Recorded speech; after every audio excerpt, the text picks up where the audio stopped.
faire avec le streaming, Parapluie a fait 3 secondes. Voilà. Je dis qu'elle est fidèle, mais elle sort sous la pluie. Je crois bien que je l'ai vue à l'hôtel lundi soir. La meilleure réponse à ça, c'est fais, gourre-toi, apprends, refais. Déjà, j'ai eu de la chance dans mes succès d'avoir des énormes échecs. Voilà. Donc tu Tu me coupes tout ça.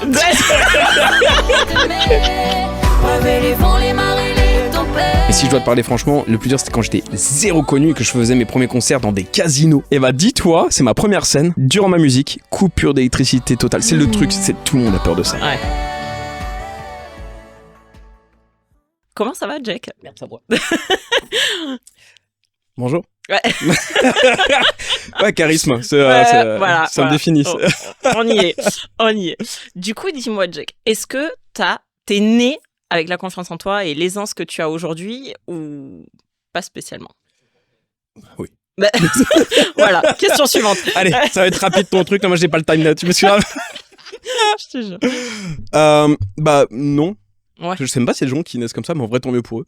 Non, j'étais timide, introverti, etc. Mais du coup ça a supposé comment j'ai pu arriver à être un petit peu plus extraverti, c'est ça? Yes. Je pourrais partir dans plein de trucs, mais si vraiment je te dis la vérité, chemin spirituel, beaucoup d'exercices où vraiment je me mets en dehors de ma zone de confort. Et je crois que le truc qui m'a fait le plus de bien, c'est une thérapie du rejet. C'est les 3 trucs qui m'ont fait T'as le fait plus comment kiffer. ta thérapie du rejet? Je suis allé voir des gens dans la rue en leur posant des questions, enfin en ayant en tête une demande où je sais que la requête va être non, mais c'est là où c'est super important. Je dois tout faire pour qu'ils me disent oui. En fait, c'est pas ça, parce que si tu avoues déjà l'échec quand tu y vas, bon, bah, tu passes vite à autre chose. Tu vois, c'est comme si tu veux, je sais pas, avoir plus confiance pour ensuite essayer de trouver une nana, etc. Et que tu vas en sachant qu'ils vont te rejeter. C'est pas tant le truc. Il faut vraiment aller avec la conviction de j'espère avoir un oui. Sans pour autant être un harceleur de rue, hein, c'est super important. Voilà. Donc en fait, c'était ça. Et tu leur demandais quoi en fait? Qui me paye un repas. Ok. Ouais. Et à chaque fois, c'était cette question-là ou c'était genre ça revenait ton top 3 des questions les plus improbables le repas. Le repas, ok. Oui, vraiment. Ok. Ouais. Et le ça a truc. marché un jour? Ah oui, même dès le premier jour. Ok. Je peux même te raconter l'histoire si tu veux. Vas-y. C'est, donc en fait, bon, je te raconte à toi qui regarde. Mais non, en fait, à toi. Le mec ne sait plus. En fait, je panique, j'hyperventile, je suis pas bien. On peut mettre qui est plus fort. En fait, je me suis toujours dit, bon, quand on va au resto, la culture, en tout cas en France, fait que le côté gentleman fait que l'homme, en principe, va inviter la femme. Voilà. C'est dans notre culture, etc., même si les choses ont changé, etc., et que tout le monde n'est pas d'accord avec ça, je pense que d'un point de vue de la masse, c'est ça. Donc, c'est pas dans notre culture que l'homme attende de la femme de payer. Encore une fois, bah, c'est juste dans notre culture. Enfin, Du coup, je me suis dit, wow, ça va être une requête qui va être ô combien complexe, d'essayer de non pas voir des hommes, mais des femmes, pour qu'elles m'offrent un repas. Ok. Voilà. Et donc, au début, j'y allais, et en fait, tel un nouveau-né, c'était vraiment, j'y allais... Bonjour, je cherche à me faire payer un repas, est-ce que ça vous dérangerait pas, etc. Bon, c'était des noms, etc. Donc en fait, à chaque fois, j'apprenais, face à la démarche, comment j'y allais, à quel moment il me rejetait, pourquoi, etc. Et ensuite, j'essayais d'avancer pour toujours avoir l'envie de faire passer un bon moment à la personne, ne pas tant la déranger, qu'elle reparte avec un sourire au minimum. Et moi, repartir avec un apprentissage, tu vois, grossir ma confiance, justement, et aussi comprendre mieux l'humain. C'était surtout ça qui me passionnait. Parce que l'idée, c'était pas que quelqu'un perde de l'argent et payait vraiment un repas, c'était surtout comprendre dans la démarche et gagner justement de l'amour de moi, de l'estime de l'autre, et surtout, à travers tout ça, faire en sorte que l'autre aussi s'aime un peu plus, tu vois, qu'il passe vraiment un bon moment. Et donc, j'ai fait, jusqu'au moment où, en fait, j'ai compris un truc qui m'a changé la vie. En marketing, on appelle ça le lead nurturing, mais le fameux principe de donner avant de recevoir. Et donc, à chaque fois, je voulais juste recevoir sans même avoir donné. Et la vie et cette leçon m'a amené à justement aller voir des gens et leur dire je suis dans cette requête, qu'est-ce que je pourrais faire pour vous honorer, pour qu'en retour vous puissiez m'honorer d'un repas. Et ça a tout changé. Et quand je suis dans cette démarche, ensuite ça allait beaucoup plus vite. Ouais, voilà. Donc, tu avais vachement plus de oui, finalement. Totalement. Mais en fait, c'est vachement ce que j'ai gardé en mémoire quand j'ai voulu sortir de ma zone de confort. C'est plutôt qu'essayer d'aller demander des choses aux gens, plutôt essayer d'abord de leur apporter et ensuite, très souvent, ils nous rendent en retour. Et en fait, cette démarche, je pense, pour l'estime de soi, c'est super cool parce qu'en plus, on se dit, je viens pas prendre à quelqu'un. Je vais essayer de justement mettre une échelle à l'équilibre pour qu'on s'apporte mutuellement. Et ça, c'est un truc qui m'a beaucoup apporté. Voilà. Trop bien. Donc, en fait, t'as démarré dans la vie avec pas forcément beaucoup de confiance en toi, mais ce côté spirituel que t'as développé et un max de sortie de zone de confort, c'est ça que tu penses qui t'a bâti la confiance en toi que t'as aujourd'hui, ou est-ce que il y a d'autres éléments aussi qui entrent en jeu? Wow. Ensuite, c'est le côté super beauf, mais du temps, j'étais toujours totalement puceau. Alors, donc non, il n'y a pas que ça, tu vois. Il y a des moments où je me suis dit, peut-être que ce serait bien que je prenne confiance, parce que là, Ok. tu vois, donc ouais, à un moment, en fait, il y a eu plein d'étapes, effectivement, qui ont fait que. Mais bon, le sport aussi, peut-être, je sais que c'est une grosse partie dans ta vie. effectivement. Mais en fait, c'est plein de choses qui reviennent tout le temps à l'essentiel, en fait. C'est savoir se challenger, hein, c'est toujours ça. C'est juste que j'avais une zone de confort, je me sentais plus à l'aise dans cette zone de confort, j'étais très malheureux dedans. Et j'en rigole en me disant que c'était dans l'envie de trouver mon âme sœur, etc., avoir mes premières expériences. Mais en fin de compte, il y avait plein d'autres choses bien plus profondes qui se cachaient derrière ça. Je me rappelle il y a quelques années, quand on était Qu'est-ce que tu vas sortir? le dossier, quand on se baladait dans Cap 3000, c'est ça, Oui, à Nice. à Saint-Laurent-du-Var, à côté de Nice. Voilà, et que on visitait un centre commercial, hein, voilà, voilà, il y en a, ils visitent des musées. Oh, c'est bon, je sais déjà où tu vas aller. Nous, on visite des centres bon. commerciaux. Et puis, on a visité, par exemple, le Jouet Club ou, tu vois, des monuments historiques incontournables. Totalement. Voilà. Et en fait, c'est vrai que je pense que tu m'as choquée, mais dans le bon sens du terme, parce que je m'en rappelle encore toutes ces années après. Ok. Et quand je parle de toi, je raconte souvent ça. Il y en a, ils pourraient raconter tellement d'autres qualités. Moi, Tellement. Surtout que je sais où tu vas aller. C'est pas le truc le plus ouf, quoi. Bah si. Tu peux dire, non, il est nommé à tous les Energy Music Awards ces dernières années. Il est disque de diamant, de platine. Non, Jouet super Club. chanteur. Jouet Club Non, à vraiment, 80 Jouet 000. Club, il a fait une dinguerie. Il y avait tellement de choses à dire. Et en fait, c'est incroyable parce que je ne connais personne d'autre que toi qui faisait ça. Je t'ai posé la question et je sais que maintenant voilà, avec la fame et tout, tu le fais plus trop, même si des fois je pense que ça te démange. Mais des fois, si ça te manque, si tu veux, on peut se déguiser, on peut y retourner. Et en fait, ce qui était fou à cette époque-là, c'est que tu rentrais dans les magasins comme Jouet Club ou plein d'autres, ou même un bar ou un restaurant, et puis tu t'adressais au staff ou même aux clients, mais comme si c'était tes potes que t'avais pas vus depuis 10 ans, en mode et coucou, ça va? Que le mec il t'a jamais vu de sa vie, c'est même pas quitté.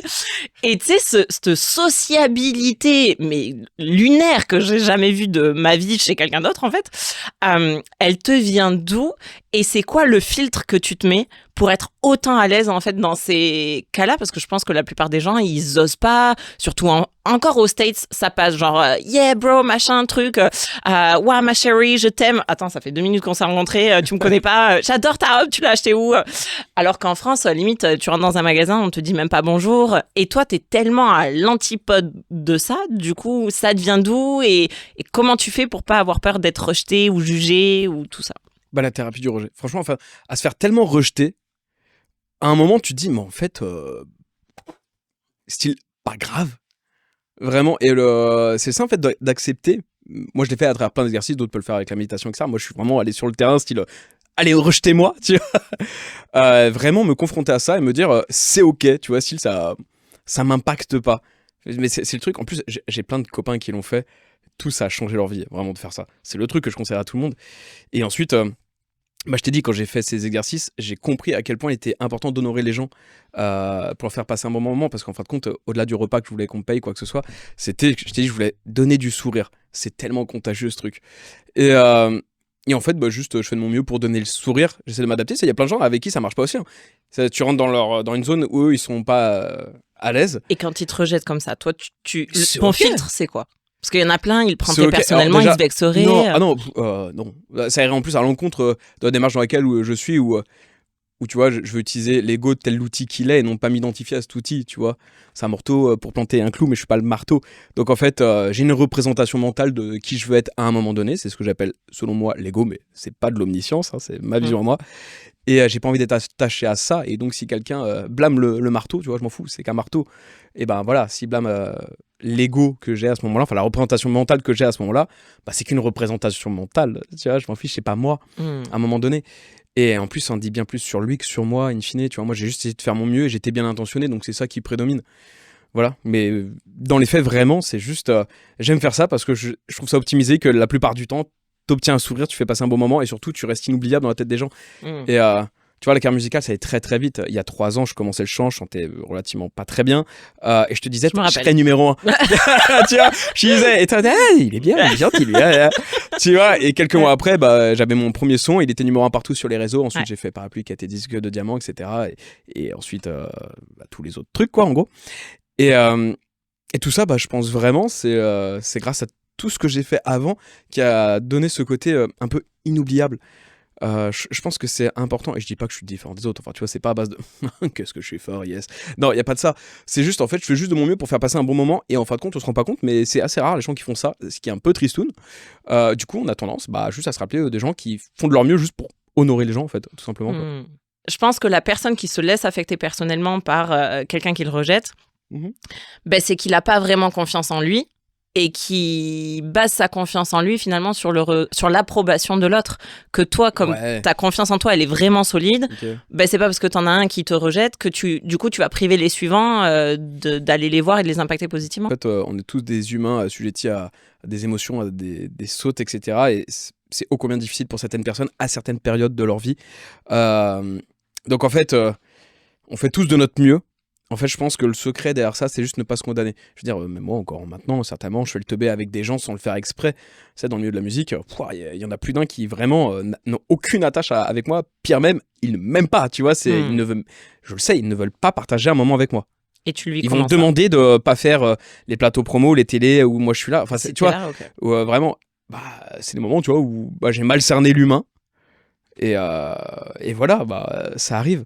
Donc en fait, ce qui est trop bien, c'est que je me condamnerai vraiment pas. Ça, c'est un réflexe que j'ai, et c'est le meilleur réflexe que je pourrais vraiment vous donner, même si je sais que c'est pas simple. Mais c'est savoir se donner de l'amour tout le temps, même quand on voit que je vois que j'ai pas agi comme il fallait, etc. Ok, je le prends telle une leçon, et je suis si fier de moi de le prendre comme ça. Et ça, pour moi, c'est une clé, vraiment, se dire, je me condamne pas. Vraiment, j'ai fait de mon mieux, et je reste bien intentionné. Et aussi savoir sincèrement demander pardon, que ce soit à soi et aussi à l'autre. De toute façon, quand on le dit à l'autre, c'est souvent aussi pour soi. Mais j'ai le pardon très facile. C'est-à-dire que vraiment, si quelqu'un fait quelque chose que j'estime pas cool, le pardon, généralement, je lui donne voilà, sans broncher. Pas la rédemption, mais le pardon, tu vois. Et le pardon envers moi-même, je me le donne aussi très facilement. Et en plus, c'est très facilement de demander pardon aux gens. Donc voilà. Malgré ça, il y a comme des gens qui voilà, souhaitent pas être avec moi, et c'est ok, mais en fait, moi j'ai juste fait de mon mieux, donc ouais, je vis trop bien. Je suis pas de bon, ok, pas de soucis, mais en tout cas, j'ai fait de mon mieux. Et si un jour ils reviennent vers toi, t'as pas de rancœur et c'est ok, c'est que c'est un meilleur Ils aillent timing bien pour se faire enculer. Le très client. C'est horrible. Ok. Rip, coupé, Ouais, coupé, non, c'est pas ça. censuré. Ok. Non mais ok, je vois. Et je me rappelle aussi à cette époque-là de certaines histoires que je tairais, que tu as pu me raconter et d'une manière. Est-ce que je peux les raconter, moi? Tu peux. Attends, je vais voir où est-ce que tu vas aller. Mon gros. Voilà. Ah, mais rien à voir. Oh oui. Ah.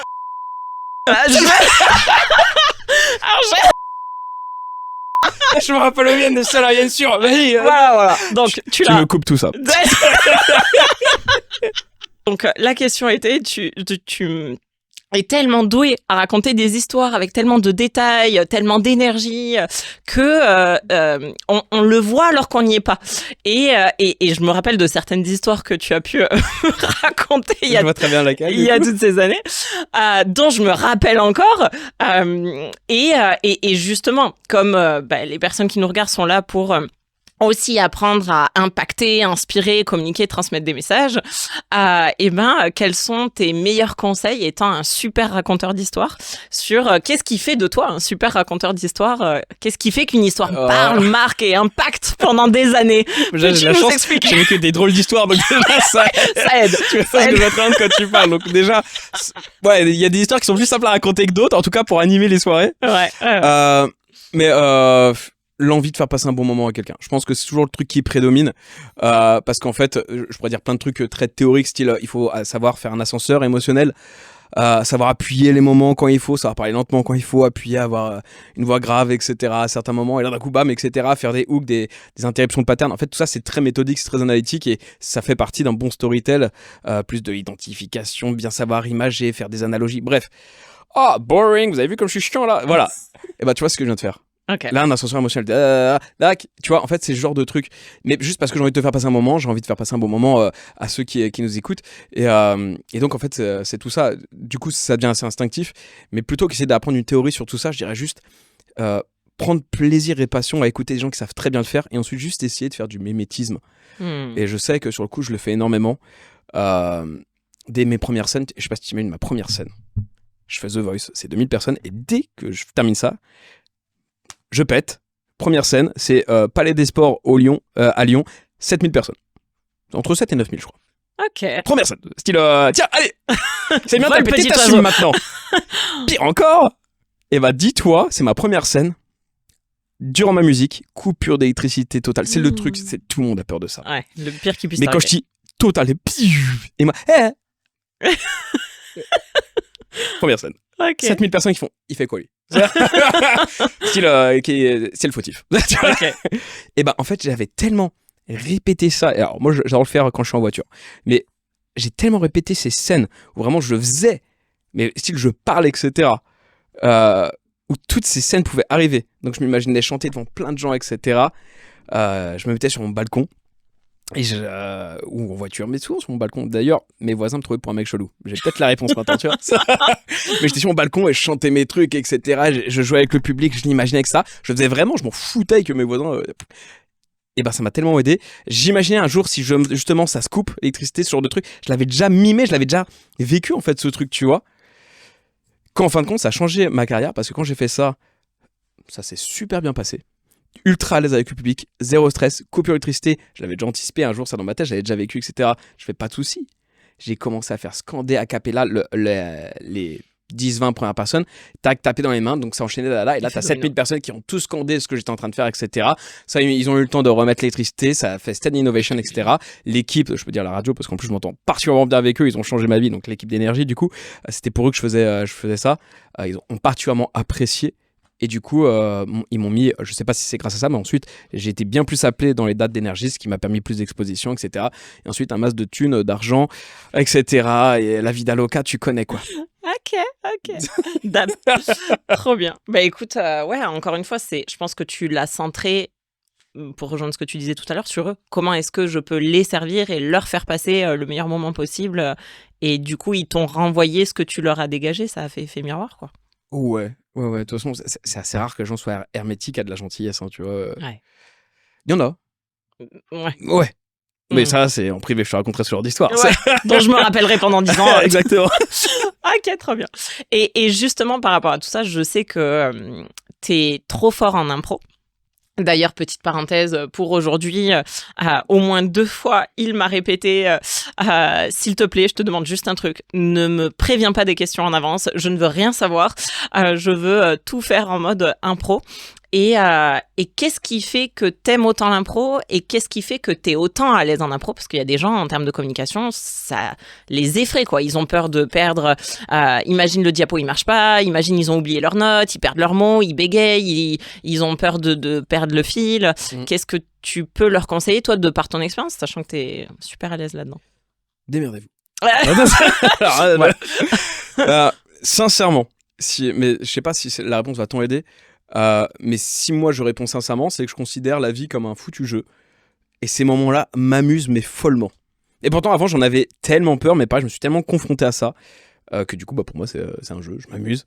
Et je trouve ça super rigolo de faire ce genre de truc. Je sais pas, vraiment, ça m'amuse. Et en plus, j'aime le côté impromptu, c'est ce qu'il y a de plus de valeur pour moi. C'est vraiment qu'est-ce qu'il y a là tout de suite maintenant. Tu vois, c'est le truc le plus humain, selon, en tout cas, moi, mon paradigme à moi, tu vois. Et du coup, je sais pas, ça fait part de la sincérité la plus propre et profonde de quelqu'un, justement, quand c'est de l'impro.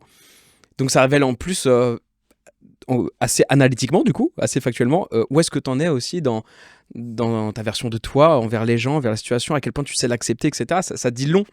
Donc, je trouve ça trop cool, moi, à titre perso. Mais parce que c'est un jeu. Je sais que toi, t'étais par exemple avant le podcast totalement à l'aise, c'était le plus à l'aise de tout le staff, de par l'expérience, etc. Mais j'imagine que quand t'as commencé, peut-être qu'il y avait de l'adrénaline, de l'appréhension. Comment toi tu peux, ou je sais que tu produis à des personnes aujourd'hui, peut-être qu'ils n'ont pas la même gestion du stress que toi, ou peut-être que tu as pu en observer dans ta carrière. Ce serait quoi tes meilleurs conseils pour mieux gérer son stress avant justement une oration, que ce soit un podcast, une scène Ok. ou autre? Moi, je me sens pas stressé, donc je me sens vraiment super mal placé pour le dire parce que j'ai pas un truc que je dois combattre. Tu vois, c'est pas un stress que je dois. Ok, méditation, etc. Mm. Voilà. Par contre, truc intéressant, c'est dans notre métier, donc de chanteur public et médiatisé, on a forcément beaucoup de concerts devant plein de gens tout le temps. C'est souvent des grosses scènes entre 10, 20, 30, 40 000 personnes. Ta plus grande, c'était 40? Je sais pas, mais c'est très commun de faire entre 10 et 20 000, c'est vraiment commun. Ok. Tu vois, c'est vraiment. Quand on fait de la promo, ouais, c'est tous les 2-3 jours ou toutes les semaines, et ça pendant un petit moment. Mm. Donc, tu fais vraiment de la scène. Quand tu fais des télés en direct, etc., quand je performe au Energy Music Awards, c'est plusieurs millions de personnes, tu vois, qui voient, donc c'est regardent, important, etc. Mais sur le coup, je t'ai dit, moi, je m'amuse, c'est vraiment un jeu. C'est comme si tu me dis, viens frérot, on se fait un FIFA. Je sais pas être. Attends. Tu vois, pour moi, c'est un jeu, quoi. Tu vois, je suis en La train de manette, kiffer. rituel. Ouais, c'est. Ok, allez, je vais lui mettre un 3 élois, ça. Tu vois, il y a pas de.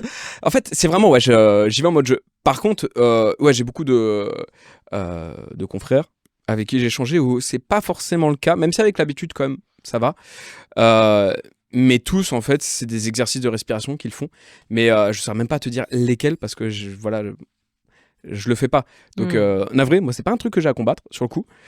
Mais peut-être parce que vraiment, foncièrement, au fond de moi, je le vois vraiment comme un jeu, quoi. Vraiment, je m'amuse. Et c'est pour ça que je trouve que c'est super important d'essayer de minimiser au maximum les contraintes dans sa vie, les concessions, etc. Et de savoir justement tout ce qu'on n'aime pas faire, le donner à des gens qui savent le faire et qui aiment le faire. C'est trop bien, comme ça on fait marcher des gens qui, eux, ont cette expertise et qui aiment le faire. Et nous privilégier les choses où on est vraiment bon. Comme ça, tout ce qu'on fait, on le fait en mode jeu et donc on excelle très rapidement, je trouve, dedans. Bon, en tout cas, moi, c'est ce que j'ai fait. J'ai très vite délégué ou employé des gens sur les trucs que j'aime pas faire et tous les trucs que j'aime faire, je le fais à fond. Voilà, et vu que chanter, j'aime vraiment faire ça, forcément simple, quoi. Tu t'amuses. Ouais. Trop bien.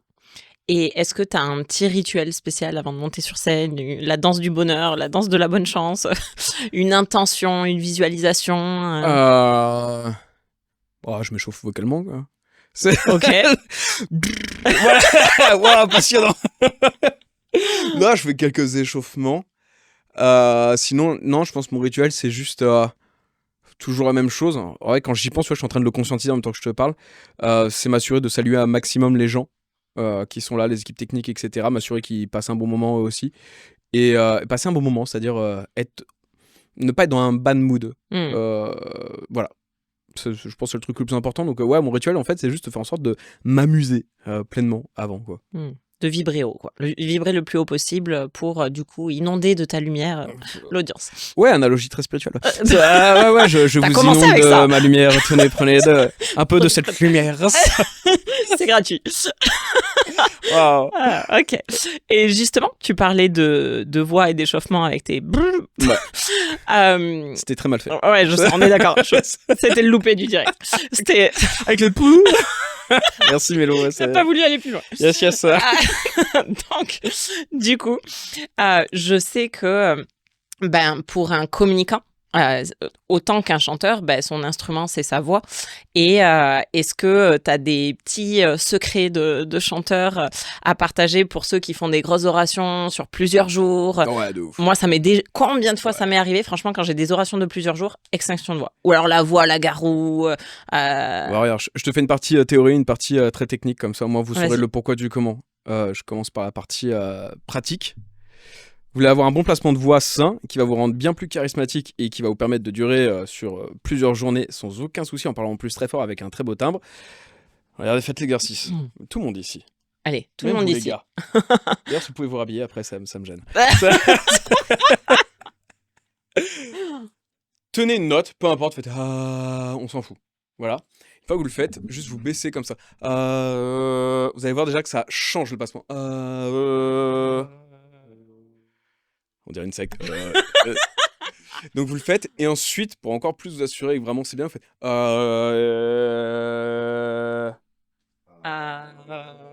Vous avez vu tous? La sonorité a changé et le placement a changé. Voilà, c'est là le placement le plus sain. En fait, ça vraiment, quand on commence le chant, on a tendance, surtout nous les Français, à faire plein de vent. On parle avec la gorge. Voilà, on peut placer sa voix, tu vois, de plein de façons. Mais en tout cas, ça, c'est celle qui résonne le moins et qui est la plus énergivore. Donc en fait, faire permet de mettre quelques frictions ici déjà pour réduire le vent, tu vois, qu'on va mettre. En tout cas, de ce qu'on m'a appris, encore une fois, je suis pas omniscient, et donc il se peut que je me trompe, mais dans la finalité, en tout cas, ça amène un autre placement. Et regarde maintenant, le placement de voix, il est quand même bien plus convaincant, il est bien plus fort, il est plus chaleureux, il y a plus de fréquences, etc. Et bah ça, tu vois, un peu théorie de pratique, je pense que c'est le truc qui pourra vous aider déjà pour avoir une voix un peu plus charismatique, un peu plus sympa. Et ensuite, je sais qu'il y a beaucoup de gens qui souffrent d'avoir une tonalité de voix, des fréquences de voix assez aiguës, comme si je te parlais un peu comme ça. Coucou Mélo, ça va? J'espère que vous allez tous super bien. Voilà, et bah ça c'est dû à deux choses. Soit on sourit un peu trop, ça éclaircit. Donc le fait de sourire vient éclaircir beaucoup. Et ensuite, tout est surtout question de larynx. Donc si je te fais une même note, je bouge juste mon larynx. Et donc descendre un petit peu le larynx. Je sais qu'il y a des gens qui ont l'habitude d'avoir le larynx très très haut. Et donc ils ont une voix un petit peu comme ça. Et ben descendre le larynx permet aussi d'avoir une voix un petit peu plus grave au niveau des fréquences. Pas de la tonalité, pas de la note, mais des fréquences. Tu vois, là, il est un petit peu plus grave. Et il y a un très bon exercice pour faire ça. Mélo, et vous les copains, faites moi on me l'a appris comme ça, le chihuahua essoufflé style. Et là maintenant parle un petit peu comme ça style ça va. Et parle un petit peu comme ça, ouais. Ouh. On a tous des voix de Mickey Mouse quoi. Voilà. Et maintenant faites le labrador style. Un labrador essoufflé. Ouais, maintenant parlez. Ok. T'as vu là, on est entre nous, ouais. Ça respire la testo, hein. Oh, l'accent raciste. Oh yes. Et bah là, voilà, vous venez d'apprendre, en fait, avec ces deux exercices, à mettre votre larynx ici ou ici. Et donc mettre des fréquences plus, on va dire, claires et ici plus sombres. Voilà. Donc ça, c'est quelques petits hacks. Si vous faites et ben voilà, là maintenant j'ai une voix un peu plus sombre qui porte plus et sans aucune difficulté. Voilà. Et je sais que tu as un coffre incroyable. Genre, quand tu parles, enfin, je sais pas si vous le ressentez, mais nous, en étant dans la pièce, on a l'impression que, je sais pas, ton coffre est un ampli. Et ça se travaille ou c'était inné? Non, j'ai beaucoup de talent. Ou... C'est vraiment, c'est Ouais, moi, c'est moi, toi. de moi, Ok. de moi-même. C'est moi. Ça se travaille de ouf. Bah, Ok. Tu m'as connu quand je savais pas encore très très bien chanter. J'ai encore des vidéos, hein, si jamais. Non, t'embête pas. J'ai une réputation maintenant, les gens pensent que voilà, tu vois. Mais tout est question de placement de voix. Ok. Et donc, ce que je viens de te dire déjà peut beaucoup aider. Ensuite, le fait de mettre du twang dans sa voix de façon continue. Oui, ton twang, explique-leur ce que c'est. Le twang, bon, c'est... vous voyez ce bruit? Vas-y, fais-le. Tu le fais si bien. Regarde bien la caméra droit dans les yeux, vas-y. Voilà. Ah là, ils ont capture d'écran. S'il vous plaît, mais polluez toute la formation, le forum, tout ce que Mélo fait maintenant, mettez ça en photo, même, là, s'il vous en plaît. gif, en boomerang. Ah ouais, là, s'il vous plaît, quoi. Bref, on lâche, je suis très content, ne coupe surtout pas ça. Et ce son, tu vois, quand on fait tu mets pas l'effort et t'as vu comme le son, il se projette. Donc, si tu gardes ce placement de suite, ça projette encore plus. Donc ça, déjà, c'est un bon accélérateur si on va avoir une voix qui projette. Mais ça, c'est un des innombrables exercices qu'il y a à faire pour savoir projeter sa voix. Et c'est un ensemble de trucs, là. Là, c'en est un parmi, je t'ai dit, une myriade d'exercices. Ouais. Et justement, si jamais on se crame la voix, soit elle commence à devenir plus grave ou plus rock ou carrément extinction, est-ce qu'il y a des astuces miraculeuses pour récupérer la voix rapidement si jamais le lendemain on doit continuer à parler? Il y a plein de causes à effet. Il y a des gens qui pensent avoir la voix éraillée. Or, en fin de compte, ils ont les fausses cordes qui se touchent souvent et donc ça donne cette impression. Donc ils disent, c'est bizarre, ma voix elle est éraillée, mais je comprends pas et pourtant ça me fait pas mal. Bon, en fait, c'est juste qu'ils ont compris comment activer leurs fausses cordes. Le truc qui te fait, quand tu viens de faire et tu vois, ça c'est les fausses cordes. Donc ça peut donner un côté granuleux à ta voix typiquement.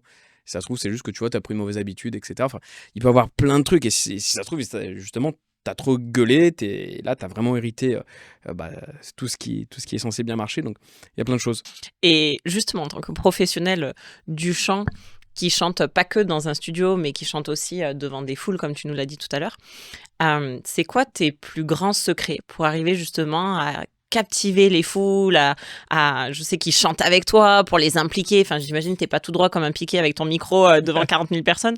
Du coup, comment t'arrives à te connecter avec des dizaines de milliers d'humains en face de toi, à les impliquer dans le truc, à leur distribuer des sourires et à leur faire passer un bon moment? Bon, déjà, encore une fois, je suis enjoué comme d'hab, c'est un jeu. Mais là, maintenant, c'est quand même facile parce que je chante M'envoler, je vais chanter Parapluie, je vais chanter ce genre de titres. La plupart des gens en France, sans manquement d'humilité, soit juste d'un point de vue statistique, je chante ces musiques. La plupart des gens, en tout cas dans la masse, vont ils chantent avec moi. Ça reste des singles qui sont soit or, soit platine, soit diamant. Enfin, c'est scores quand même qui sont plus qu'honorables en France. Donc, la plupart des gens les connaissent. Donc, ça, tu vois, c'est pas le plus dur. Les gens sont déjà là et ils ont envie de chanter avec toi, etc. En vrai, le métier de chanteur, ce qui est dur, c'est quand justement t'es pas connu, que tu dois aller chercher des gens. Ou que tu chantes une nouvelle musique. Là, c'est le cas. On vient de sortir Aki le Tour avec Karas. C'est une nouvelle musique. Il faut savoir happer les gens, etc. Ça, c'est des vrais challenges. Et donc, c'est quand même plus simple parce que généralement, ils nous connaissent. Mais je dirais que ouais, le fait de jouer avec eux, de les impliquer, c'est le genre de truc qui marche très très bien. Le fait de mimer, je sais que quand je veux que les gens tapent dans les mains, je tape aussi, etc. Je leur dis quoi faire. On les met en condition avant de chanter aussi. Quand c'est une balade, je veux juste, écoutez, on va faire la plus belle photo, tout le monde pourra la republier juste après. On va filmer juste derrière là, juste, on est dans le noir, mettez tous vos flashs, et là tu vois 10 000 flashs qui s'allument, etc. Tu vois, c'est un beau moment inoubliable, etc. Enfin, t'as plein de façons de faire, mais ensuite, la meilleure réponse à ça, c'est fais, gourre-toi, apprends, refais, gourre-toi encore, etc., etc. Fais-le avec beaucoup de joie et d'amusement, comme ça t'as pas peur de te gourer. Et ensuite, tu vas avoir ta petite recette à toi pour amener les gens à faire des trucs. Mais si je dois te parler franchement, le plus dur c'était quand j'étais zéro connu et que je faisais mes premiers concerts dans des casinos où les gens ils sont là pour jouer de l'argent. Donc le mec qui chante, qui connaissent pas, ils en ont rien à faire avec sa petite guitare. Vraiment, ils ont rien à faire. Et l'aval et AP, ça c'était un vrai exercice. Et t'as fait comment du coup? Je t'ai dit, je me suis cassé la gueule, j'ai appris, je me suis recassé la gueule, j'ai appris, j'essaye avec un, j'essaye avec l'autre, j'essaye une formule, etc. Et à la fin, c'est comme ça que tu es séduit. Mais c'est propre à chaque public, à chaque moment, à chaque scène, à chaque énergie. Donc c'est, voilà. Et vu que j'ai pas vraiment mis en conscience le truc, je pourrais même pas te dire, voilà, c'est ça le truc. Et en plus, ce serait propre à mon caractère. Donc juste savoir se péter la gueule et y retourner encore, tu vois. Et prendre le plaisir, se dire, c'est un jeu, ça fait grave kiffer, quoi. Ouais, puis je pense que c'est ça, c'est que comme toi tu t'amuses, ils le captent et donc eux ils s'amusent avec toi. Ouais. Que tu serais en mode ultra sérieux et je viens pour convaincre et enfin ou avec une autre intention, je pense que ça passerait moins bien. Non et du coup, je sais que avant ta carrière musicale, tu avais une carrière de businessman. C'est ok pour toi si on en parle un petit peu? Non, c'est mort. Vas-y, fais-toi plaisir. Ok. Et je sais que tu étais un excellent vendeur et un excellent communicant. Et donc, d'après toi, dans ton expérience, qu'est-ce qui est le plus important pour arriver à impacter à travers ta communication? Donc là, je mets à part le chant. Est-ce que c'est plus important pour toi les mots? Et donc, les gens qui pensent ça, peut-être à préparer leur script, à l'apprendre par cœur, etc., à se mettre la pression sur les mots. Ou est-ce que pour toi, le plus important, c'est tout le non-verbal et l'énergie? L'intention. Toujours. Ouais. Franchement, j'ai appris tellement de schémas de vente, de communication là. Rien ne vaut l'intention que tu y mets. C'est pour ça que vraiment faire le truc avec plaisir, c'est le truc que tout le monde devrait chercher. C'est à quel point je suis enjoué à faire ce que je suis en train de faire. C'est pour ça qu'on parle souvent trouve ton pourquoi, parce que ton pourquoi en fait il est censé te faire kiffer. Moi je comprenais pas, quand on me disait trouve ton pourquoi tu fais ça, etc. Je me disais je sais pas, j'ai envie d'être libre financièrement, mais je suis quand même un petit peu heureux maintenant, ça. Enfin, en fait non, je pense vraiment le truc que vous devez tous chercher, c'est l'amusement, l'excitation de faire un truc. Parce que du coup que tu y arrives ou que tu n'y arrives pas, tu t'en fous. Moi j'adore par exemple jouer à FIFA, exemple typique extrêmement beau, yes, c'est moi. Et que je perde ou je gagne, je m'en fiche. Tu vois, je suis là, ça me donne envie. Et pire encore, si je perds, peut-être, malheureusement, je suis très bon joueur. Donc, c'est pas trop un souci, mais ma compagne est très mauvaise joueuse, par exemple, mais excellemment mauvaise joueuse. Quand elle adore jouer un jeu et qu'elle perd, t'inquiète pas qu'elle va retourner pour bien te faire voir que je vais t'éclater. Voilà. Bébé, si tu me vois. Dédicace. Dédicace. Quelle description. Donc voilà, l'excitation, c'est vraiment ça, et donc l'intention, quoi. Et je sais que tu chantes des chansons, certaines qui sont très riches en émotions pour toi. Je me rappelle de certaines avec des clips en noir et blanc et tout, où tu cries.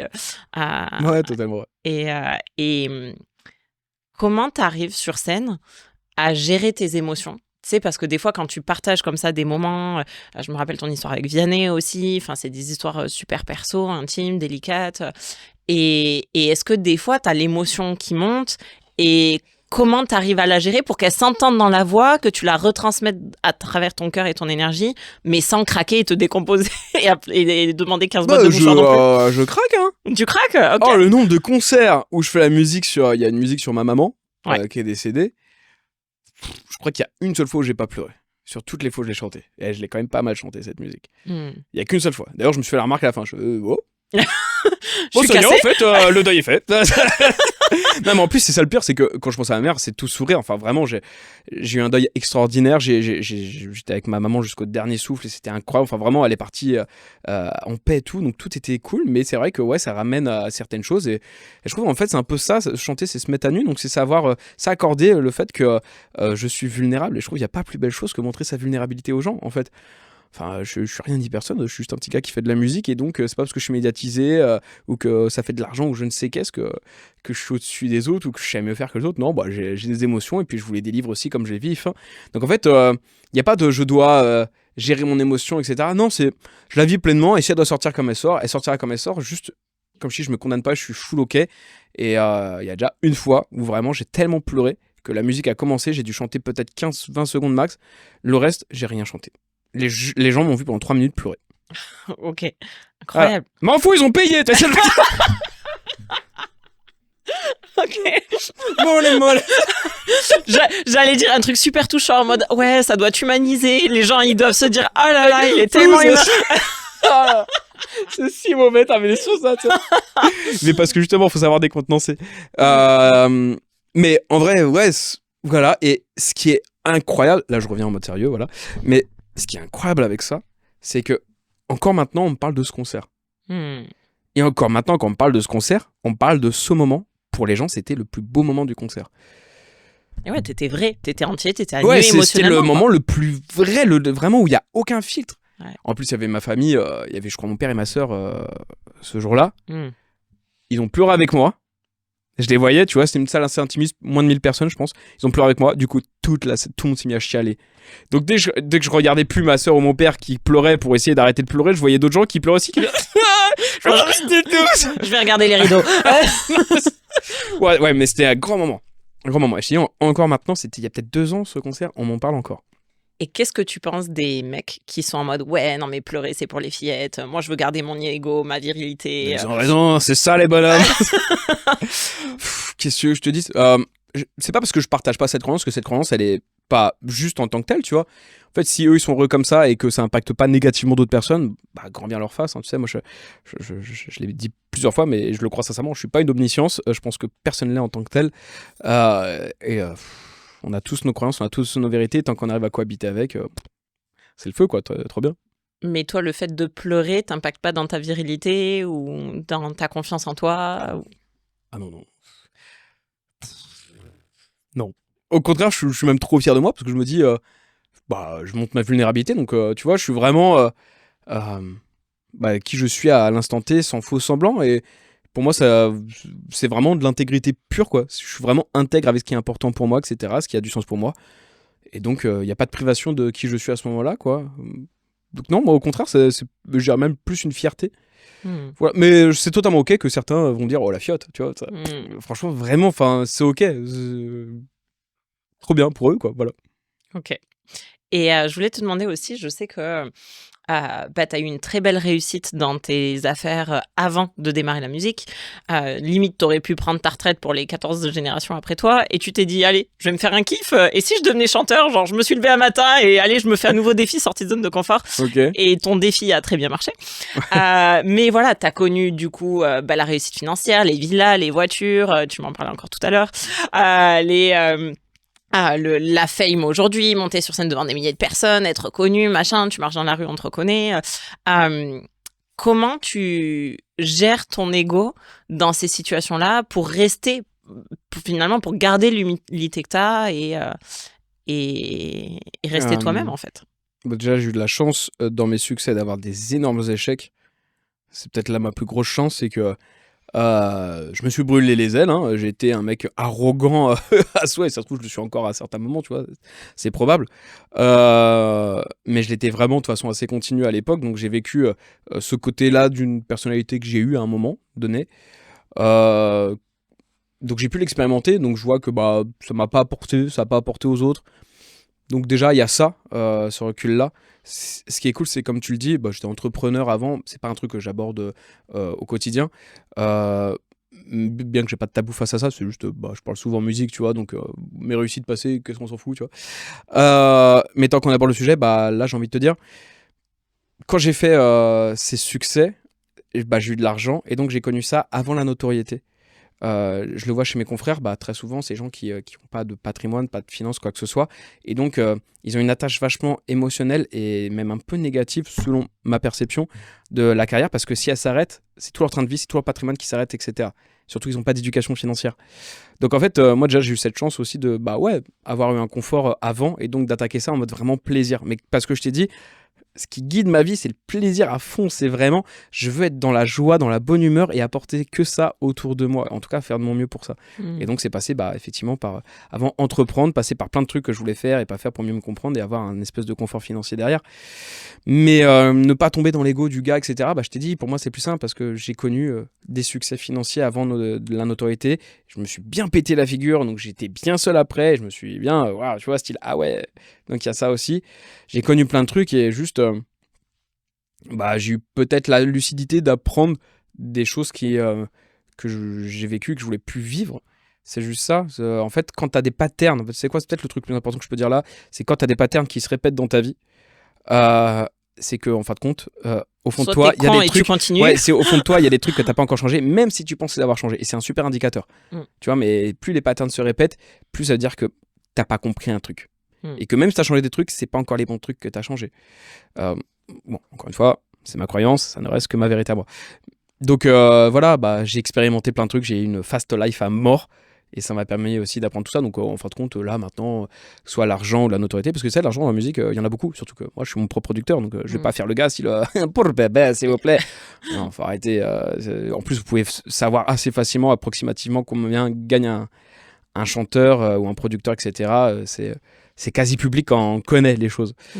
Donc, faut pas croire, les chanteurs, en plus, ils gagnent bien leur vie. Hein. Tu vois. Donc, même sans parler de mon passé avant, bah, y a tout ça, bah. Juste, je t'ai dit, je suis très content, je m'amuse, etc.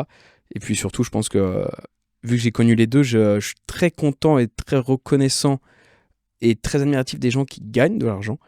Et surtout, je suis très compatissant envers les gens qui n'en ont pas et qui n'en gagnent pas. Et très souvent, les gens qui en gagnent n'ont plus cette compassion envers les gens qui n'en gagnent pas. C'est à base de « c'est leur faute », etc. Chacun ses croyances, tu vois. Moi, j'ai envie de te dire, j'ai eu la chance de prendre ma vie en main, mais il y a des gens, ils essayent et vraiment, c'est compliqué. Et je pense que dire c'est parce que tu prends pas la responsabilité ou c'est toi le fautif, etc., c'est peut-être réducteur aussi de faire ça. Et c'est surtout admettre une certaine vérité. C'est se considérer comme j'ai la vérité de dire ça. Donc, la compassion, c'est super important envers les gens qui n'ont pas la chance que toi ou moi de quand même correctement gagner sa vie, quoi. Et ta famille, de base, ils étaient entrepreneurs, ils avaient de l'argent ou... Pas du tout. Non, pas du tout. Famille modeste. Un papa qui travaille pour nourrir la femme, les 3 enfants. En plus, sur les 3 enfants, il y en a 2 qui mangeaient quand même bien. Je faisais partie des 2. Ok. Tu mangeais pour 2 en fait. Ouais, voilà, donc c'est comme s'ils nourrissaient une famille de 8. Ok. Donc voilà, c'était famille modeste. De salariés, il y avait personne qui entreprenait, quoi que ce soit. Voilà. Et je sais qu'aux States, c'est super libre de parler de tout ça. En France, c'est un peu tabou. Est-ce que tu es OK de nous donner une fourchette, par exemple, de ta plus grosse année en termes de revenus, tout business confondu? Parce que moi, quand j'ai commencé, ça m'a inspiré d'entendre des chiffres, de me dire, ah ouais, donc c'est pas forcément que si t'hérites, tu peux démarrer de zéro et c'est possible. Et tu sais, ça crée une connexion neuronale de, waouh, bah, un Français aussi, qui a mon âge aussi, bah, du coup, s'il l'a fait, je peux le faire aussi. Ouais. Ouais, t'es OK? Non. Ok, question suivante. Non, mais attends. Comment amener ça en mode ultra pertinent? Parce qu'en fait, dire des chiffres, le souci, c'est que toujours, il y a des gens qui vont y croire et qui vont pas y croire. Donc, j'ai envie de passer des trucs où c'est très factuel. Style, bah, c'est un fait, on peut pas le combattre. Et c'est peut-être là où c'est intéressant parce que là, si tu veux, plutôt de dire que les choses du passé, parce qu'en fin de compte, où est-ce que les gens vont pouvoir le vérifier, tu vois, c'est ma parole contre leurs croyances, etc. On s'en fiche. Peut-être plus parler de ce qui est là maintenant à l'heure actuelle. Mhm. Ça, déjà, ça peut peut-être aussi nourrir l'esprit des gens de comment on gagne sa vie grâce à la musique, combien on peut espérer gagner en fonction de quelle situation, etc. Et surtout, c'est gravé dans le marbre, c'est-à-dire que ce sont des chiffres Mm. et ils sont publics. Ok, Donc ça peut peut-être carrément. être plus intéressant. Ensuite, si vraiment je réponds à l'annoncer, ok, mais je t'ai dit, c'est ma parole contre leurs croyances. Ouais, non, allons-y pour cette année. Je vais sur Jack. Là, on peut voir mon profil. Mhm. Simplement, donc là, à l'heure où je vous parle, je dois être à entre 1,2 et 1,3 million d'auditeurs mensuels. Et les chiffres qui sont intéressants, toi, tu peux les voir. C'est ici, ça va être tous les streamings. Tu vois, on voit M'envoler, c'est 25 millions. Parapluie, c'est 53 millions. Sans toi, c'est 10 millions, etc. Mm. En fait, c'est très simple. Hein. Sur Spotify, il y a une moyenne qui est entre 3 à 4 000 euros, plus ou moins, le million de stream. Et ensuite, on peut estimer que ça, c'est à peu près entre 60 à 70% du marché. Ça dépend des artistes. Des fois, c'est un peu plus, des fois, c'est un peu moins. Du nombre de streams. Et donc, si on fait un calcul vraiment très approximatif, on peut se dire que tu prends le chiffre que tu vois là et plus ou moins, tu le doubles. C'est ce qu'on fait. En tout cas, c'est un calcul qu'on se fait souvent avec les confrères. Si on prend les streams d'une musique, donc là, je vais prendre par plus, c'est le plus gros hit. Donc là, on a, alors où je te parle, à peu près 53 millions de streams sur Spotify. Généralement, notre calcul qu'on fait, c'est pour avoir tous les streams, etc.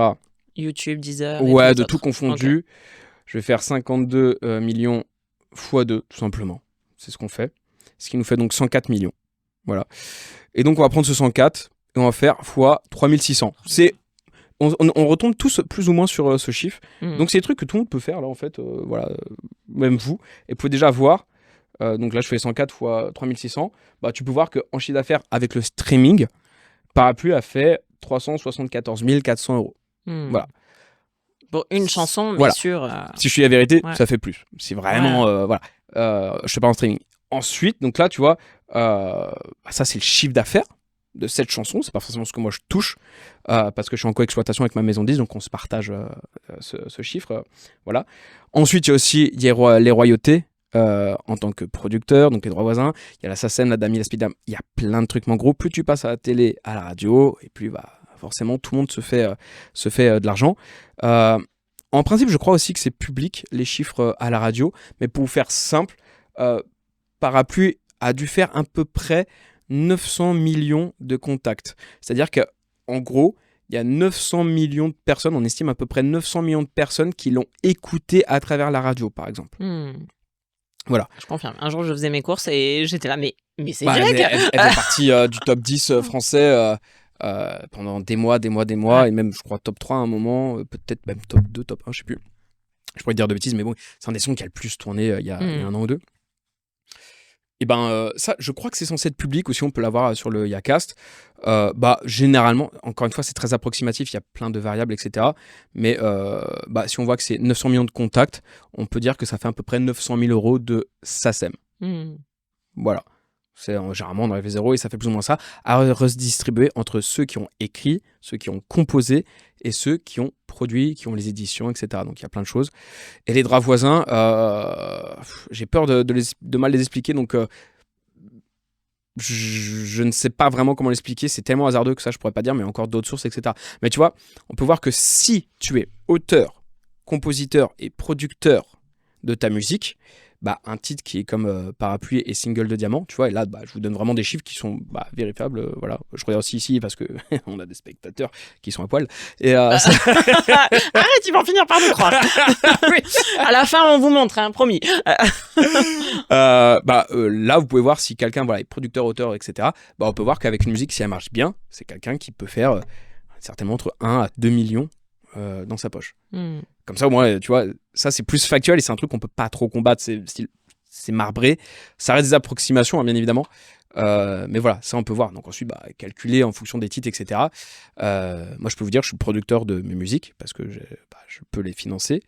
C'est pas pour autant que je prends tout, j'aimerais. Mais loin de là. Loin de là. Je suis pas forcément auteur-compositeur sur les titres. D'ailleurs, sur Parapluie, je suis ni auteur ni compositeur. D'accord. Donc c'est surtout l'auteur-compositeur qui s'est fait beaucoup d'argent avec la SACEM, typiquement. Donc voilà, mais je suis éditeur, donc voilà, il y a tous ces trucs-là, mais au moins là, tu vois, on peut voir des chiffres qui sont marbrés et ça peut pas défier vraiment les croyances des gens parce que là, c'est juste un fait avéré. Mm. Trop bien. Bah écoute, merci pour ta réponse et ta transparence. Plaisir. Et du coup, est-ce que aujourd'hui tu t'amuses plus et tu t'épanouis plus si tu prends le recul à l'échelle de ta vie, dans ta carrière d'entrepreneur ou dans ta carrière d'artiste, même si je me doute de la réponse, mais Ah, bah en fait, il y a carrière d'entrepreneur, carrière de retraité, un peu, ok. ouais, qu'on oublie, et la carrière de chanteur. L'entrepreneur, je l'ai fait par défaut parce que je pensais que c'était ça qu'il fallait faire et je voulais être libre. Donc je l'ai fait pour la liberté, mais c'est pas une épopée qui m'a tant amusé durant le chemin. J'étais pas heureux d'entreprendre. Je faisais beaucoup pour la finalité. Et c'est pour ça que c'est pas une épopée de ma vie qui m'a vachement marqué positivement, même si j'en ai des graves bons souvenirs, mais tu vois, c'était pas le truc où je faisais pas avec beaucoup de plaisir. Et c'est pour ça que j'ai fait faillite, que j'ai refait des succès, j'ai fait des faillites. Voilà, ça a certainement joué beaucoup. Quand ma mère est partie, c'est là où je me suis dit, bon allez, c'est bon, j'arrête l'entrepreneuriat, etc. C'est là l'un des chapitres de ma vie où j'étais certainement plus heureux au final. Parce que je me concentrais uniquement sur la spiritualité, ce que la vie avait à m'apporter, ce que je pouvais apporter aux autres. Et j'étais que dans la seule question qui me motivait toujours, c'était l'amour. C'est le comment je peux m'aimer plus et comment je peux aimer plus les autres. C'est le seul truc que j'avais en tête. Et ensuite, il y a eu le chant, où là, effectivement, je m'amuse beaucoup. Mais je pense que le chant a été est le truc aussi le plus dur que j'ai eu à faire de toute ma vie, la carrière de chanteur. Parce que c'est inconsciemment, j'ai mis des attentes et je pensais pas en avoir mis, et ça m'a remis à un truc à base de ah mince, je pensais pas mettre des attentes dans ma vie, et en fin de compte si, parce que c'est le truc qui comptait le plus pour moi, ce qui avait le plus de sens, c'était faire de la musique. Et j'ai vachement déchanté, sans mauvais jeu de mots, dans le milieu de la musique, parce que c'est tellement pas comme je le pensais. Je pensais que ça allait être idyllique, que c'était un rêve, waouh, tellement loin de tout ce que je pensais. Par contre, il y a des trucs incroyables, mais il y a des trucs que je pensais incroyables, et je vais en citer parce que je sais que tu en veux. Voilà. Donne-nous des questions. Mais typiquement, je pensais que je suis un vrai passionné de musique. J'adore ça. J'adore chanter, etc. Je pensais que quand j'arriverais au top, je serais avec justement les meilleurs. Tu vois, et que aussi aurait cette passion. Non. Ok. Tu n'es pas avec les meilleurs. Loin de là. Il y a des gens qui sont extraordinaires, qui sont tellement bons. Mais il y a des autres, tu te dis, ah oui, lui, il est là. Ok. Quelqu'un l'a invité. Et en fait, son talent n'est pas dans le chant, mais plus dans l'interprétation, même s'il y a du vocodeur, etc. Ou plus dans la composition, ou plus dans le personnage. Marketing. Voilà. Mais au début, j'ai eu beaucoup de mal à le reconnaître, ça. Pourtant, moi qui venais du marketing, tu vois, c'est ça qui est fou en plus. Il y avait ça.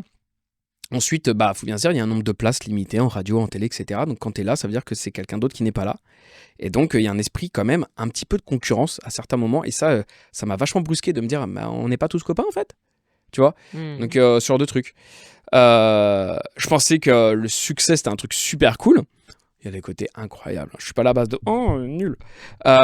Mais je pensais pas que ça impliquait aussi une responsabilité publique, comme maintenant je la comprends. Tous les trucs que je te disais toi en privé, je peux pas me permettre là de le dire en caméra, j'ai une Non, responsabilité publique. Tu vois. Et Moi qui est très franchouille, j'ai mis beaucoup de temps, tu vois, et ça j'ai senti comme une privation de ma liberté. Bon, c'est pas voilà, mais c'est un truc qui m'avait impacté à l'époque, tu vois, c'est fou. Donc c'est des challenges de vie auxquels je m'attendais pas, surtout après avoir vécu tout ce que j'avais vécu. Et franchement, la musique, c'est bien plus challengeant que je le pensais. Mais vraiment, quand j'ai bien plus, c'est beaucoup, beaucoup plus challengeant que je le pensais. Et je trouve ça beaucoup plus dur de tenir une carrière musicale que faire du business.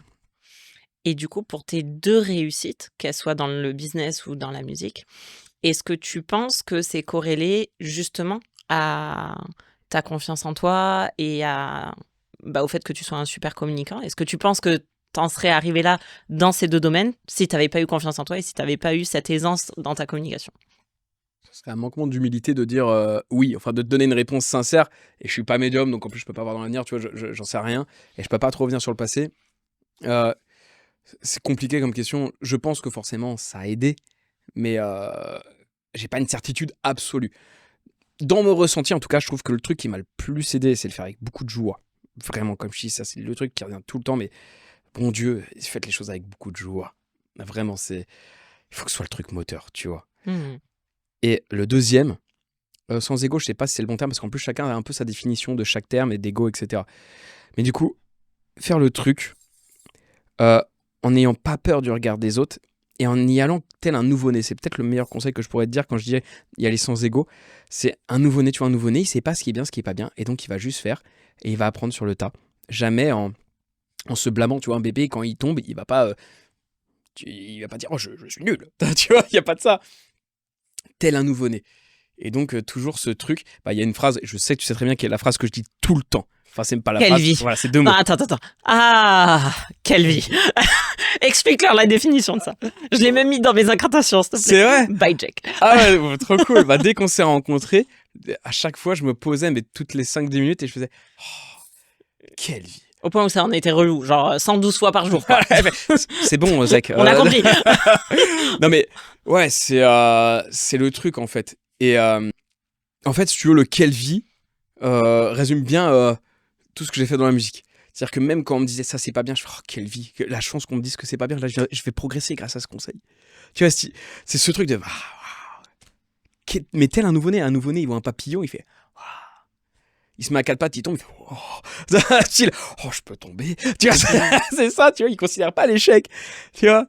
Et c'est ce truc, c'est voir ça tel un nouveau-né. Mais ça rejoint encore une fois beaucoup de plaisir, l'excitation, etc. quoi. Et pour finir, est-ce que tu peux nous partager tes livres préférés en développement personnel? Parce qu'il y en a un d'ailleurs que tu m'as conseillé qui a un peu changé notre vie, tu vois.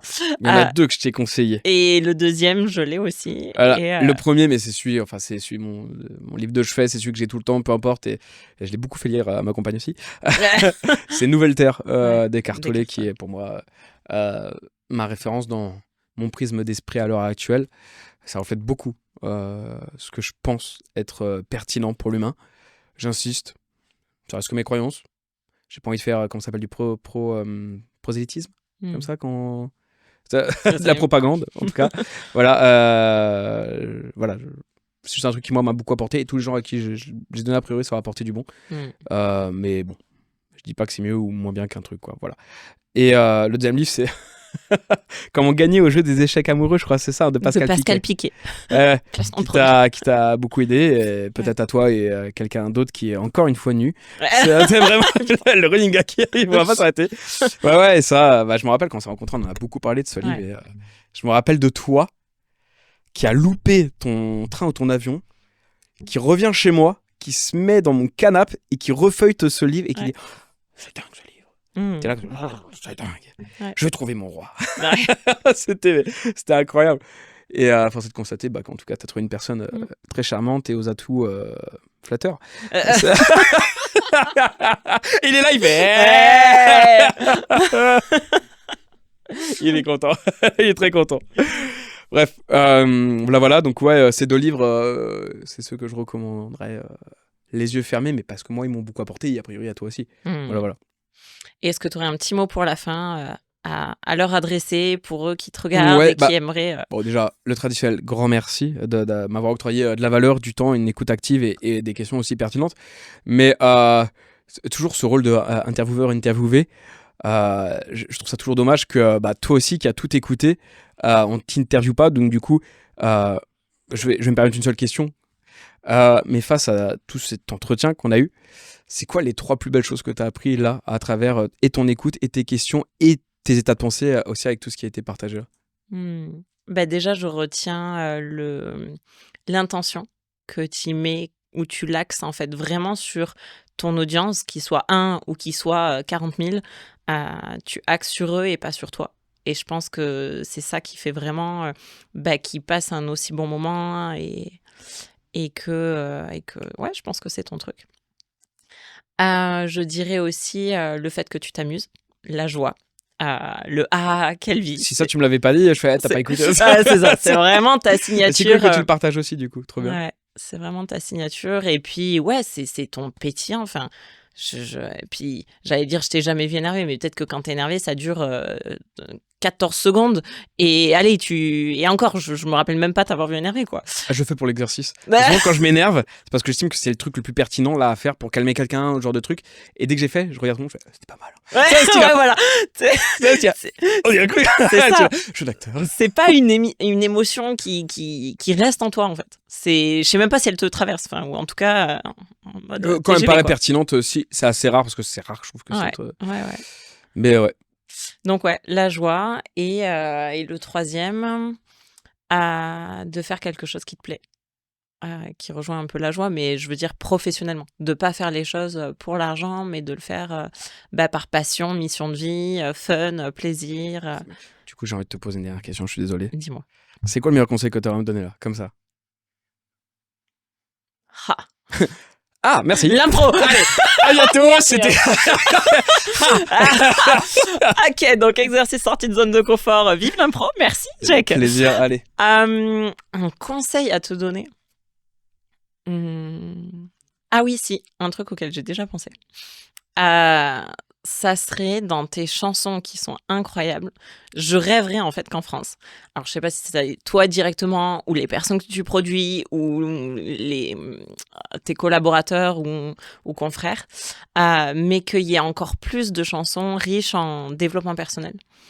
Parce que je trouve trop dommage, tu vois, les chansons, c'est pas ce que tu fais, mais ayant lu Pascal Piquet, tu vas comprendre ce que je veux dire. Les chansons de Névrosé, reviens sinon je meurs, je ne suis rien sans toi, je me taille les veines en ton absence. Enfin, j'ai jamais entendu des paroles comme ça, C'est mais que j'ai trop réfléchi à ça. je rêverais de ça. Alors, Parce qu'en plus, si tu me permets de vas-y, finir, fonce. c'est que en fait, pour moi, en plus, tu le dis, quand toi, t'es sur scène, t'as 10 000, 20 000, 30 000, 40 000 personnes qui récitent tes paroles que tu as écrites. Et comme tu le sais, c'est une incantation. C'est de la programmation neuro, je sais pas quoi. C'est des connexions neuronales qui se font. Comme le rap, tous ceux qui écoutent que du rap, et encore, il y a rap et rap, mais du rap agressif en mode ta soeur, ta grand-mère, ton frère. T'es démonétisé là déjà. Pas mal. J'ai tout fait pour que tu ne le sois pas. Voilà. Toi, en fin de carrière. Toi-même, t'as la ref.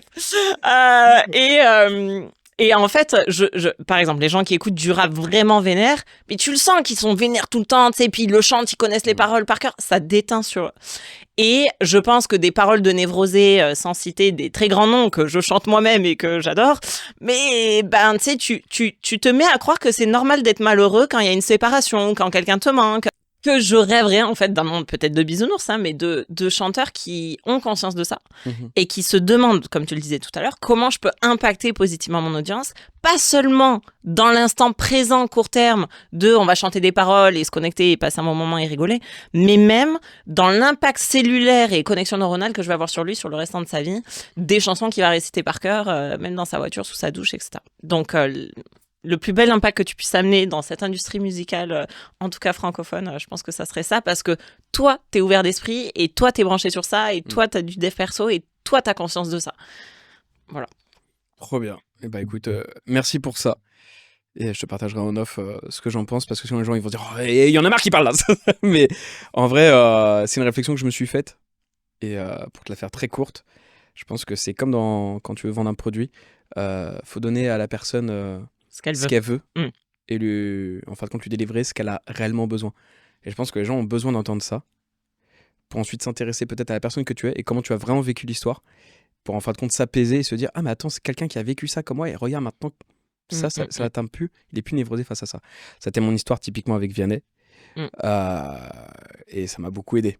Et peut-être que s'il avait pas dit Bobo Gaga, elle est méchante, bah peut-être que tu vois, peut-être que dans son morceau Je m'en vais, ça m'aurait pas impacté. Peut-être que bah là, à l'heure actuelle, je serais mort parce que j'étais dans une démarche d'aller me suicider quand j'ai écouté cette musique. Et peut-être que j'aurais pas toutes ces valeurs aussi. Donc, comme d'hab, j'entends de fou. Et maintenant, il faut faire le bon juste milieu avec tout ça, quoi. Mais merci pour ta remarque, c'est super cool. Je peux me permettre moi un conseil ? Ouais, bien sûr. Prends une douche, arrête. Vraiment, j'en sors, je vous jure. N'importe quoi. Continue à être aussi gentil, à amener autant d'amour. Voilà, c'est vraiment un côté de toi. Et c'est pour ça que j'ai accepté. En plus, médiatiquement, bah forcément, généralement, je fais des médias. J'ai pas tendance à dire oui, en plus, qui plus est. Mais tu me sens tellement saine, la personne que je connais à l'heure actuelle, et j'espère que tu le resteras. Sinon, mon image n'est pas sociale, hein, si c'est devenu, voilà, mais la personne que je connais est incroyable. Et tout ce qu'on s'est toujours partagé, j'ai tellement trouvé ça incroyable. Et je te remercie d'être comme t'es, de tout le temps faire valoir ce que t'es et toujours aller dans ce sens. Je sais que c'est difficile. Je connais à peine tout ce que t'as vécu, mais tu m'en as parlé. Je sais comme c'est difficile de rester et d'aller vers cette direction. Et bon Dieu que tu le fais bien et c'est rafraîchissant. Merci à toi. Merci à toi, Jack. Et maintenant, apéro. Ricard. Merci à tous les amis et puis merci à toi surtout.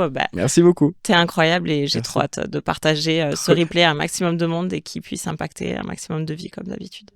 Merci. Wow, je termine sur merci. Allez, hop là. Continue à briller. Allez, zou.